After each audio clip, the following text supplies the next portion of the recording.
జనసేనలో ఇప్పుడు ఓ news hot topic. తప్పు చేస్తే సొంత పార్టీ వాళ్ళనైనా సరే ఉపేక్షించేది లేదని జనసేనాని పవన్ కళ్యాణ్ మరోసారి నిరూపించారు అని చెప్తున్నారు జనసేన క్యాడర్. తీవ్రమైన ఆరోపణలు ఎదుర్కొంటున్న జనసేన ఎమ్మెల్యేలు చిర్రి బాలరాజు, అరవ శ్రీధర్లకు అధినేత పవన్ కళ్యాణ్ నుంచి అత్యవసర పిలుపు వచ్చింది. అసలు ఆ ఇద్దరు ఎమ్మెల్యేలపై వచ్చిన ఆరోపణలు ఏంటి? త్రిసభ్య కమిటీ నివేదికలో ఏముంది? పవన్ కళ్యాణ్ ఎలాంటి యాక్షన్ తీసుకోబోతున్నారు? ఇప్పుడు చూద్దాం.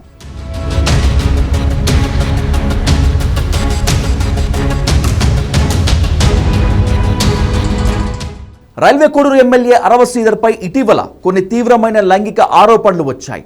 ఆయనపై ఓ మహిళా ప్రభుత్వ ఉద్యోగి తీవ్రమైన లైంగిక వేధింపుల ఆరోపణలు చేశారు. నియోజకవర్గంలోని ఓ ప్రభుత్వ కార్యాలయంలో పనిచేస్తున్నటువంటి ఆమెను ఎమ్మెల్యే శ్రీధర్ మానసికంగా, శారీరకంగా వేధించారని, అర్ధరాత్రి ఫోన్లు చేసి ఇబ్బంది పెట్టారని ఆరోపించారు బాధితురాలు. అలాగే కొన్ని సంచలన వీడియోలు కూడా రిలీజ్ చేశారు ఆమె. ఈ వ్యవహారం కాస్త సోషల్ మీడియాలో, పొలిటికల్ సర్కిల్స్లో లీక్ అవ్వడంతో ఒక్కసారి పెను సంచలనం రేగింది. ప్రతిపక్షాలు దీన్ని కూటమి సర్కార్కు వ్యతిరేక అస్త్రంగా మార్చుకున్నాయి. మహిళల భద్రత విషయంలో ఎక్కడా రాజీ పడకూడదని భావించే పవన్ కళ్యాణ్ ఈ ఆరోపణలను మొదటి నుంచి అత్యంత ప్రతిష్టాత్మకంగా తీసుకున్నారని అంటారు. అందుకే ఎలాంటి మొహమాటం లేకుండా ఎమ్మెల్యేని చూడకుండా కమిటీ వేసి విచారణ జరిపించారట.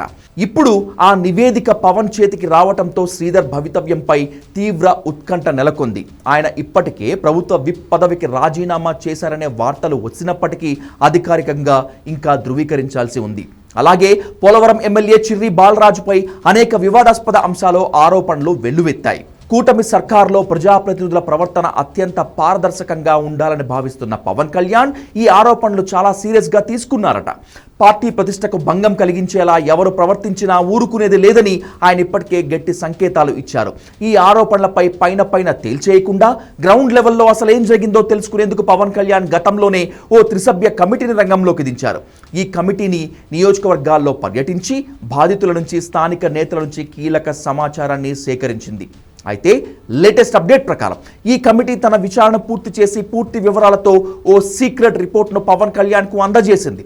ఈ నివేదికలో ఆ ఇద్దరు ఎమ్మెల్యేల తీరుపై కీలక అంశాలు ఉన్నట్లు తెలుస్తోంది. ప్రస్తుతం పవన్ కళ్యాణ్ మంగళగిరిలోని పార్టీ కార్యాలయంలోని పంచాయతీ రాజ్ మరియు గ్రామీణాభివృద్ధి శాఖలపై అధికారులతో కీలక సమావేశాన్ని నిర్వహించారు. ఈ సమీక్ష ముగిసిన తర్వాత ఆ ఇద్దరు ఎమ్మెల్యేను పవన్ కళ్యాణ్ పర్సనల్గా కలుసుకున్నారు. కమిటీ ఇచ్చిన రిపోర్ట్ను వాళ్ల ముందు పెట్టి లైన్ టు లైన్ వివరణ అడిగినట్లు పార్టీ వర్గాలు ఆఫ్ ద రికార్డ్ చెప్తున్నాయి.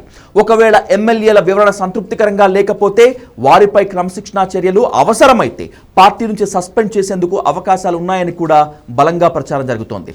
సొంత పార్టీ ఎమ్మెల్యేలైనా సరే తప్పు చేస్తే వదిలిపెట్టకూడదనే పవన్ కళ్యాణ్ నిర్ణయంపై సోషల్ మీడియాలో ప్రశంసలు వెల్లువెత్తుతున్నాయి. మరి ఈ భేటీ తర్వాత పవన్ కళ్యాణ్ ఎలాంటి సంచలన నిర్ణయం తీసుకుంటారనేటువంటిది ఉత్కంఠతో ఉంది. Let's wait and watch on political screen.